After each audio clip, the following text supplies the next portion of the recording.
Eh bien écoutez, bonjour à tous, très heureuse de vous retrouver aujourd'hui.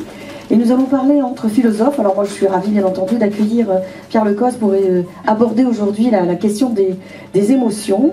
Très heureuse pour plusieurs raisons, parce que d'abord nous étions tous les deux en relation avec Jean-François Mattei. Et c'est vrai que pour moi c'est très très émouvant, vous savez pourquoi, je vous l'ai déjà dit. Et puis bah, vous travaillez avec lui, et c'est vrai que ça a été un choc aussi pour vous. Et puis il a travaillé avec les deux Jean-François Mattei en réalité, celui de la philosophie et le médecin, puisqu'il a une formation de philosophe bien sûr. Il enseigne en faculté de médecine, et vous avez aussi cette spécialité qui consiste à travailler sur l'éthique et avoir cette réflexion sur la vie et le rapport à ce corps souffrant, on va le dire élégamment. Donc très heureuse de vous accueillir aujourd'hui dans cette superbe librairie Charlemagne. Nous, ça fait bientôt 4 ans que nous nous retrouvons quasiment tous les mois pour des pauses philo. Moi je vois que vous êtes toujours très nombreux, donc je suis vraiment ravie. Ça veut dire que non seulement la formule fonctionne, mais en plus vous êtes toujours nombreux à venir solliciter davantage du sujet. On joue un peu sur toutes les disciplines et c'est intéressant.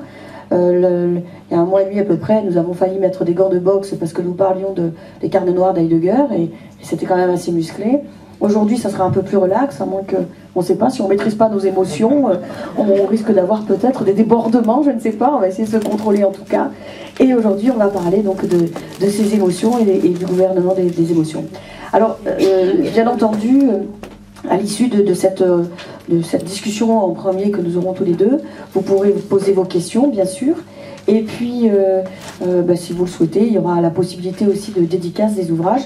Et je vais commencer par une première question. D'abord, puisque vous avez parlé du gouvernement des émotions, comment vous définissez l'émotion ? Je vous demande ça parce que c'est vrai que pour beaucoup, on confond la passion, l'émotion, l'affect, le sentiment, la sensibilité, le sensualisme. Alors comment vous définissez vraiment ce mot de manière à ce qu'on parte déjà sur un vocabulaire commun, on va dire Oui, merci. Concernant l'émotion, c'est vrai qu'on peut en donner une définition scientifique. Pour ma part, je m'en tiens à un registre phénoménologique, c'est-à-dire je m'en tiens à ce qu'on peut décrire, ce qu'on ressent quand on est sous le coup d'une émotion. Et je dirais que c'est un différentiel d'intensité affective. On comprend l'émotion par contraste avec le sentiment, c'est-à-dire que dans le courant d'une journée, nous vivons sous le rythme de croisière affectif qui est le sentiment, et 4 ou 5 fois peut-être dans la journée, nous allons avoir ce différentiel d'intensité, soit par la peur, soit par la compassion, soit par la colère. Et voilà comment je définis tout simplement l'émotion. Mon livre ne s'intéresse pas à l'approche scientifique, que je ne conteste pas, mais que je trouve assez restrictive, c'est-à-dire une vision de l'émotion comme étant une réponse mécanique à un stimulus extérieur. Donc ça ne spécifie pas l'émotion humaine par rapport à une secousse animale.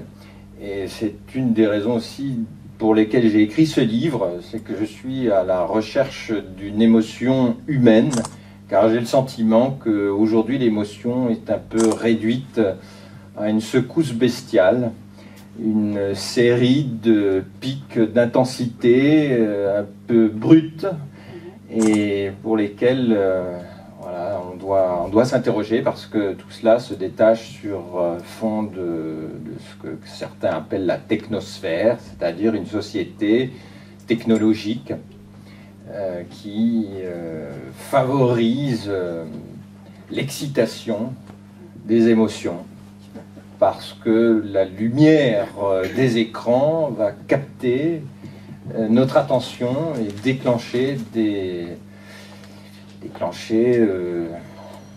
secousses et des charges d'adrénaline. Voilà. Alors en fait, vous les placez sur le plan de, si je vous ai bien suivi, mais je pense quand même, Ouais. Vous les placez sur le fait que, par exemple, la télévision ou Internet ou d'autres choses, ou le monde même auquel nous sommes confrontés dans la journée, dans notre quotidien, peut-être un monde qu'on traverse avec une sorte de sérénité dans le sentiment, c'est le rythme de croisière comme vous dites, et à un moment donné il y aurait comme ça des moments d'intensité particulières, plus ou moins positifs d'ailleurs, mais ces moments d'intensité nous amèneraient à être réagis, c'est-à-dire nous réagissons face à un monde, face à une image, face à quelque chose qu'on nous présente. Ça serait plus agir, ça serait être agi par quelque chose dans ce cas-là. Oui, l'émotion est un phénomène ambivalent, on est à la fois passif et actif. Il y a les deux dimensions qui sont d'ailleurs présentes dans l'étymologie, puisque émotion vient de moteur, motricité, émouvoir, c'est susciter une énergie affective.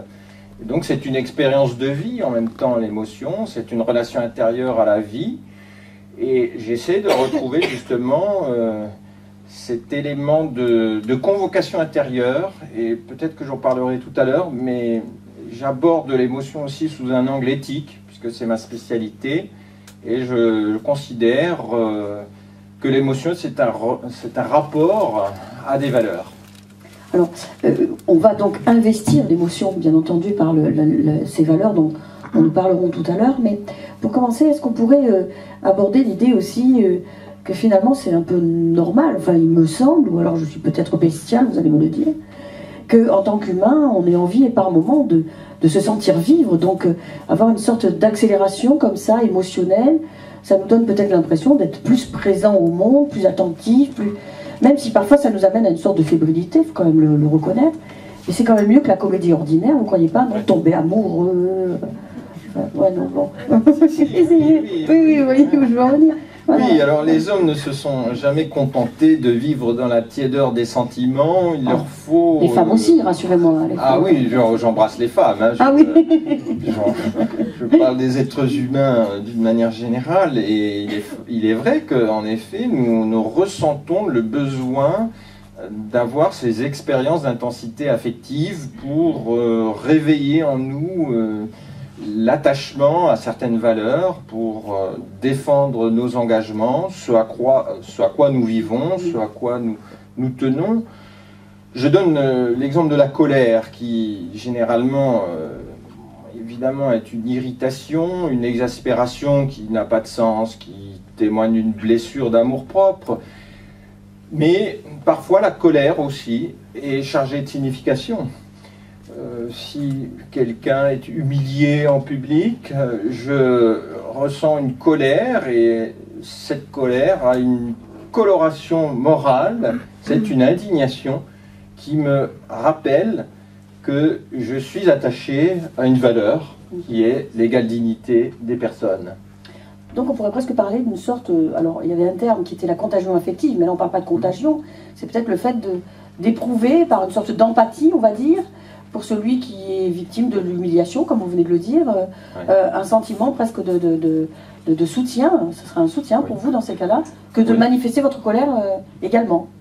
Absolument, c'est-à-dire que dans l'humiliation publique, j'informe celui qui a le fautif, celui qui a déclenché cette colère en moi, j'informe qu'il a bafoué une valeur qui me paraît fondamentale, une valeur de justice, et à travers cette expérience, je m'informe moi-même que je suis attaché à cette valeur. Mais si je n'éprouvais jamais d'émotion, je ne saurais pas quelle est la valeur à laquelle je suis attaché. Je ne peux pas comprendre ce qu'est la dignité de la personne humaine si je n'ai jamais ressenti d'indignation. Et alors la colère, elle peut être aussi, d'une certaine façon, vécue comme un moment presque salvateur. Moi, enfin, je me suivais parfois dans des colères, rarement, parce que je me mets rarement en colère, mais où je trouvais intéressant de me mettre en colère, justement, et de me dire, pourvu qu'ils me disent ou qu'ils me répondent de travers pour que je puisse surenchérir.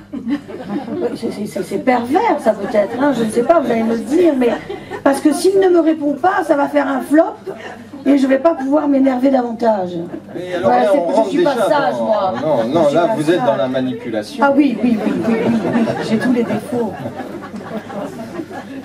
Et justement, là, on entre aussi dans un domaine qui est au cœur du livre, c'est celui de colère feinte, d'émotions qui sont un peu programmées, simulées, Et là, évidemment, on tire un fil qui peut nous amener très loin, puisque parfois on peut se demander si les gouvernants, la classe politique, les médias n'excitent pas en nous des colères dans le but de nous offusquer et non pas de nous faire découvrir une valeur de justice. Et là, du coup, nous ne savons plus si les messages intérieurs que nous ressentons sont authentiques ou s'il s'agit d'un cirque médiatique.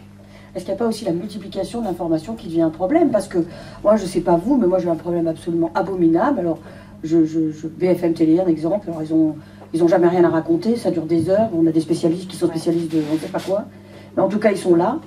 Et alors ce qui est intéressant, c'est qu'on a une première information et une deuxième qu'il faut lire. Et bien souvent, mon cerveau, moi, il fonctionne mal, donc je commence par lire et j'entends la fin de ce qui se dit.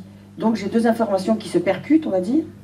Mais pour faire, c'est un peu d'humour en réalité, c'est pour dire que, est-ce que ce moment de matraquage, d'information, avec des images parfois violentes, des images inutiles mais qui doivent susciter quelque chose. On vient d'apprendre qu'il y a eu un attentat, on ne va pas nous montrer le cadavre peut-être parce qu'on n'aura pas pu le filmer, mais par contre la mare de sang, histoire de dire vous avez vu, hein, il y a bien un mec qui est mort là, hein, puis si on peut nous mettre la chaussure et puis 2-3 bricoles qui lui appartenaient aussi. Est-ce que ce matraquage, c'est pas aussi ce qui empêche la réflexion? Parce qu'on n'a pas le temps d'ingérer peut-être et de réfléchir, de prendre une distance vis-à-vis de l'image qui nous est donnée. Oui, c'est ça. C'est-à-dire que c'est le côté ambivalent des émotions. Comme je viens de le rappeler, c'est une énergie intérieure, c'est une ressource de vie, une force affective. C'est aussi, sur un plan éthique, un appel à la réflexion, une convocation intérieure, mais malheureusement, c'est aussi le cheval de Troie de la manipulation. Et l'émotion, elle est notre talon d'Achille. Et les médias vont jouer sur le fait que, comme on vient de le dire, nous avons besoin de ressentir des émotions. Et donc, on vous a compris, on va peut-être même susciter en vous une sorte d'addiction aux émotions. Ça, c'est un phénomène qui me paraît mériter réflexion. Le fait qu'on soit aujourd'hui, en quelque sorte, considéré comme des consommateurs d'émotions, qu'on soit finalement ainsi addict, on va chercher de l'émotion, on va chercher notre perfusion émotionnelle. Et moi, je me demande si on n'est pas en train de voir se profiler ce que j'appelle dans mon livre un mufle affectif, c'est-à-dire un animal émotif, excité par tout et par rien, irritable, nerveux, impulsif, un peu inquisiteur parfois, parce qu'il vous demande de répondre assez rapidement à son email. Il textote en marchant, hein, le trottoir n'est plus qu'un fond d'écran. Il sort son portable, c'est vôtre, et il ne peut pas s'empêcher d'aller chercher des informations sur son écran. Il a d'ailleurs plusieurs écrans autour de lui, et moi je me demande s'il ne passe pas un peu à côté de quelque chose, et que nous, les adultes, nous n'avons pas un devoir d'être parfois aussi des prophètes de malheur, quitte à faire critiquer pour notre ringardise, mais préserver quand même une possibilité de relation authentique avec la nature, éprouver autre chose que cette série de secousses bestiales et brutes, et comme vous l'avez dit, sans regard critique, sans distance, parce que même un fait divers peut être intéressant, mais à la condition qu'on ne les fasse pas se succéder. La télé-réalité, les polémiques, les scoops, et tout ça se succède, mais ça n'a aucun sens. Vous avez des événements qu'on oublie la semaine suivante.